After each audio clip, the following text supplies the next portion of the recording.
A husband wakes to the sound of his wife struggling to breathe. She's paralyzed, pinned to the mattress, choking on thin air.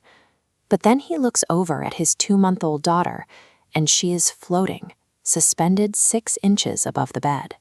Shubham lived and worked in Bilaspur, a bustling railway hub far removed from the folklore of remote villages. As a railway employee, his life was governed by schedules, mechanics, and physical logic. So when strange things started happening, shadows moving in the kitchen, hearing phantom voices, and bizarre glitches in family photos, the parents rationalized it all away. They blamed the mother's intense postpartum stress, diagnosed the choking fit as standard sleep paralysis, and chalked the rest up to exhaustion. Shubham and Shweta filtered these terrifying experiences through the clinical lenses of medicine and psychology. While these explanations felt grounded, they provided a sense of safety that the actual physical events of the coming weeks would soon dismantle. In Indian tradition, there is a strict protocol surrounding childbirth. For exactly 14 days, the mother and newborn are kept in near total isolation. The belief is that the act of birth generates an immense concentrated amount of life energy. This diagram illustrates the problem. While their physical output is at its absolute peak, their spiritual defenses drop to zero. A newborn's protective aura, the energetic boundary that repels outside forces, hasn't formed yet. They are entirely exposed. Without that defensive perimeter, the raw life energy radiating from the mother and child acts as a massive beacon in the metaphysical world, magnetically pulling in roaming negative entities from the surrounding environment. Shubham and his family didn't subscribe to these old rules. When the 14 days were up, they didn't perform the required ritual cleansings. They didn't adjust the directional alignment of the bed, and they immediately moved the mother, Shweta, to a different house. They treated the birth strictly as a medical procedure.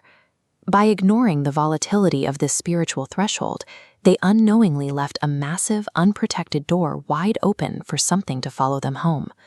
The physical proof of that breach surfaced in a photograph. When Shweta's sister was looking through pictures of the new baby, she spotted a massive adult man's hand resting right next to the infant inside her crib. Then Shweta's behavior began to warp. One afternoon, her brother walked into the house wearing a heavy, strong cologne. Shweta violently cornered him, screaming at him to never wear it again, but the voice tearing out of her throat belonged to a grown man. Desperate, the family brought in a sannyasi, a traditional ascetic holy man who had guided them for years. He immediately identified a dark entity attached to the family, but to their shock, he flatly refused to perform an exorcism. His reasoning was purely mechanical. The infant was only 4 months old. Her internal spiritual energy was so fragile that the immense physical toll of violently extracting the entity would likely kill her. Instead, he implemented a rigid, temporary defense. He secured a specific black thread around the baby's neck and issued a strict command. This thread must remain completely untouched until she had puberty at age 14. It functioned like a spiritual tourniquet, keeping the entity at bay. He added a critical condition. The child's hair must never be styled, braided, or decorated in any way. Any act of adornment would immediately draw the active, aggressive attention of whatever was trapped alongside her. The sannyasi chose to wait because the spiritual cost of an immediate ritual was too high. He focused on preserving the child's health, turning the next decade into a game of endurance rather than a direct confrontation. For years, the tourniquet held. The family moved on. Then, the child entered 1st grade. Her school was hosting a Janmashtami festival, and she was selected to dress in the ornate traditional costume of Radha.